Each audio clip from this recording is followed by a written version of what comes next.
વડોદરાની સયાજી હોસ્પિટલના પરિસરમાં નિર્માણાધીન બહુમાળી ઇમારતમાં કામ કરતા 29 વર્ષીય યુવકનું દુર્ઘટનામાં મોત નીપજ્યું છે। 9મા માળે કામ દરમિયાન યુવક સીડી પરથી નીચે પટકાતા તેને તાત્કાલિક સારવાર માટે હોસ્પિટલ ખસેડવામાં આવ્યો હતો, જ્યાં તબીબોએ તેને મૃત જાહેર કર્યો હતો। ઘટનાના પગલે હોસ્પિટલ પરિસરમાં અફરાતફરીનો માહોલ સર્જાયો હતો। વડોદરા શહેરની સયાજી હોસ્પિટલના પરિસરમાં બહુમાળી ઇમારતનું બાંધકામ ચાલી રહ્યું છે। તે દરમિયાન 9મા માળે કામ કરી રહેલા જગંદુ ચૌહાણ નામના યુવક સીડી પરથી નીચે પટકાતા ગંભીર રીતે ઇજાગ્રસ્ત થયા હતા। સાથી કર્મચારીઓએ તેમને તાત્કાલિક સયાજી હોસ્પિટલના ઇમરજન્સી વિભાગમાં લઈ ગયા હતા, જ્યાં ફરજ પરના તબીબોએ તેમને મૃત જાહેર કર્યા હતા। પ્રાથમિક તબક્કે અકસ્માત હોવાનું સામે આવી રહ્યું છે। જોકે કન્સ્ટ્રક્શન સાઇટ પર કામદારોની સુરક્ષાને લઈને ફરી સવાલો ઊભા થયા છે। થોડા દિવસો અગાઉ પણ આ જ સાઇટ પર સેફટી બેલ્ટ વિના કામ કરતા મજૂરોના મુદ્દા સામે આવ્યા હતા।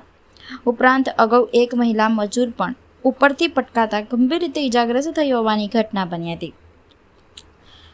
ઘટનાની જાણ થતાં પીઆઈયુ વિભાગના અધિકારી મહેશ દવે હોસ્પિટલ પહોંચ્યા હતા।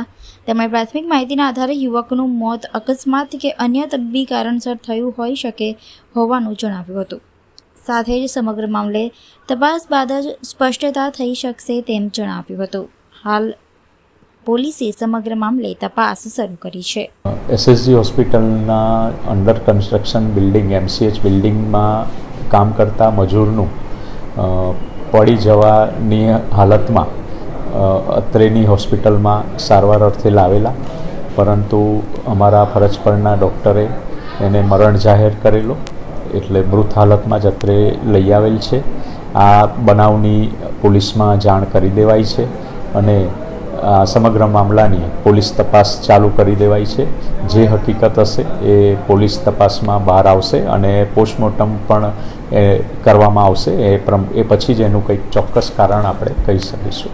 અંડર કન્સ્ટ્રક્શન સાઇટ પર કામ કરતા કર્મચારી મજૂરોની સુરક્ષા જે તે કોન્ટ્રાક્ટર અને જે બી એને કોન્ટ્રાક્ટ આપનાર સંસ્થા હોય એ બધાએ એનું સંયુક્ત ધ્યાન રાખવાનું જ રહેતું હોય છે અને સલામતીની તમામ વ્યવસ્થા એ લોકોએ ઊભી કરવાની રહેતી હોય છે।